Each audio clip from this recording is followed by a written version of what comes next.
again, a lot of things we're doing, I think we're in the offense. There's a few subtle things that were added or that Coach Day had some ideas that he brought to the table. A couple things and my thoughts that were brought to the table. But in general, a lot of things we did were still a lot of the carryovers. We worked a lot early. And I think Coach Meyer was the one that brought to the table early in spring that we're throwing the ball deep, but it's not being efficient. And, it's not like, your percentage is going to be very, very high, but you don't want to be, 1 for 10.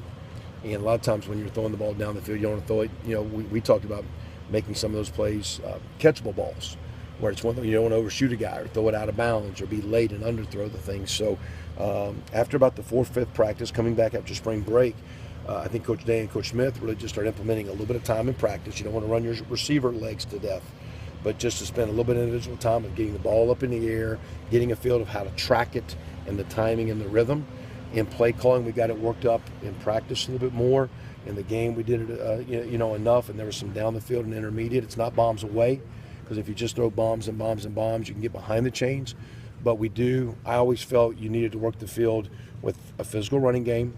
You need to be physical and protect, but then the ball's got to get horizontal and vertical, and you need to make the defense play the width of the field, the length of the field, and ideally you want them to play all the players. It was nice that the tight ends had some catches and the running backs had some catches and all the receivers. So it's nice to have a go-to receiver, but to me when the ball gets to a lot of receivers and it gets horizontal and vertical, and then you can put a good running game behind it, that's when you start having a lot of fun on offense. And that's where we're a long way from there, but that's where we're trying to get to. Kevin, we